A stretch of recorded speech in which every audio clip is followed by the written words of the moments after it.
امتحانی پرچے کے ساتھ جو ہدایات کی لمبی چوڑی لسٹ آتی ہے، کبھی سوچا ہے کہ ان کا اصل مطلب کیا ہے؟ تو چلیں آج مل کر اس کوڈ کو ڈیکوڈ کرتے ہیں اور سمجھتے ہیں کہ ان اصولوں کے پیچھے آخر چھپا کیا ہے۔ اکثر ایسا ہوتا ہے نا کہ امتحان کی وہ ہدایات دیکھ کر ذہن میں یہی سوال آتا ہے کہ بھئی آخر یہ ممتحن چاہتے کیا ہیں؟ یہ الجھن تقریباً ہر اسٹوڈنٹ کو ہوتی ہے، لیکن سچ پوچھیں تو اس میں گھبرانے والی کوئی بات نہیں ہے۔ یہ جو لسٹ اسکرین پر نظر آ رہی ہے، یہ صرف یہ نہ کریں وہ نہ کریں کی فہرست نہیں ہے۔ اصل میں یہ مؤثر کمیونیکیشن یعنی بات چیت کا ایک خفیہ کوڈ ہے۔ اس کا ہر اصول ایک اشارہ ہے کہ ایک بہترین جواب کیسا دکھنا چاہیے اور کیسا لگنا چاہیے۔ تو ٹھیک ہے، اس کوڈ کے پہلے حصے سے شروع کرتے ہیں، پریزنٹیشن، یعنی وہ پہلا تاثر جو کسی کا جوابی پرچہ چیک کرنے والے پر چھوڑتا ہے۔ اور کہتے ہیں نا، first impression is the last impression. تو اصول کیا ہیں؟ اوور رائٹنگ یا کاٹا پیٹی سے بچیں، بہت چھوٹے حروف میں نہ لکھیں اور صفحے کی آخری 2 لائنوں کو خالی چھوڑ دیں۔ اب یہ بظاہر بہت چھوٹی چھوٹی باتیں لگتی ہیں نا، لیکن ان کے پیچھے ایک بہت بڑا مقصد چھپا ہوا ہے۔ اور وہ مقصد ہے وضاحت، یعنی کلیئرٹی۔ ذرا سوچیں، ایک ایگزامینر کو دن میں سینکڑوں پرچے چیک کرنے ہوتے ہیں۔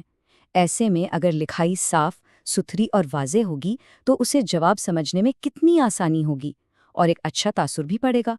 گندی لکھائی تو ایک بہت اچھے جواب کا اثر بھی زائل کر سکتی ہے۔ یہ ایک نفسیاتی بات بھی ہے۔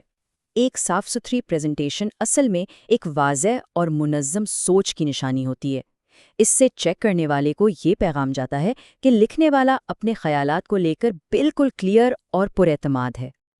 چلیں جی، اب آتے ہیں کوڈ کے دوسرے حصے کی طرف، زبان، یعنی الفاظ کی طاقت، کیونکہ ایک واضح ذہن اپنے خیالات کو پیش کرنے کے لیے ہمیشہ صحیح الفاظ ہی چنتا ہے۔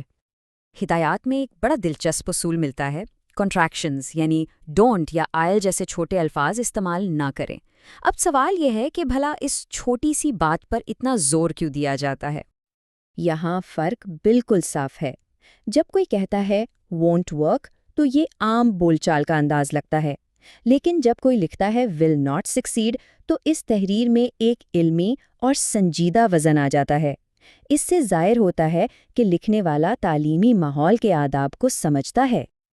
لیکن ایک اصول ایسا ہے جو سب سے زیادہ حیران کرتا ہے، الفاظ کے جوڑوں کے اردو معنی نہ لکھیں۔ یہ تو واقعی ایک عجیب ہدایت لگتی ہے۔ بھلا اس کا کیا مقصد ہو سکتا ہے؟ دیکھیں، اس کی وجہ ہے زبان میں مہارت کا مظاہرہ۔ انگریزی کے امتحان کا مقصد ہی یہ دیکھنا ہے کہ کسی کی انگریزی زبان پر کتنی گرفت ہے۔ اگر ساتھ میں ترجمہ لکھ دیا جائے تو اس کا مطلب ہے کہ اصل انحصار تو دوسری زبان پر ہے، اور یہ چیز امتحان کے بنیادی مقصد کے ہی خلاف چلی جاتی ہے۔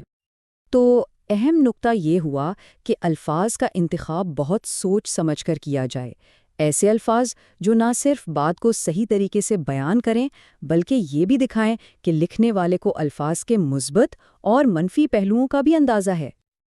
اور اب آخری اور شاید سب سے اہم حصہ، طریقہ کار، یعنی امتحان کے کھیل کو اصولوں کے مطابق کھیلنا۔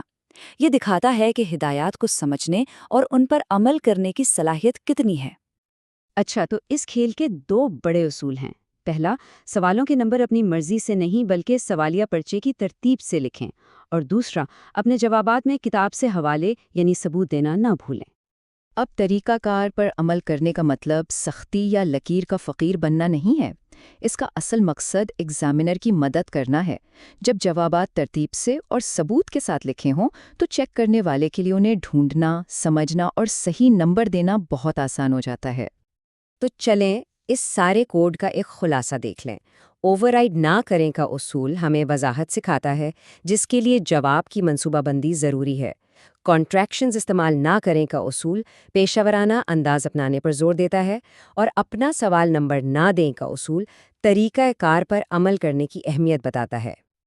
لیکن یہ کہانی صرف امتحانی کمرے میں ختم نہیں ہوتی۔ یہ اصول ہماری عملی زندگی کے لیے بھی اتنے ہی بلکہ شاید اس سے بھی زیادہ اہم ہیں۔ یہ تمام اصول دراصل ہمیں مؤثر کمیونیکیشن کی 3 ماسٹر چابیوں کی طرف لے جاتے ہیں، اور وہ چابیاں ہیں وضاحت، درستگی اور پیشہ ورانہ انداز۔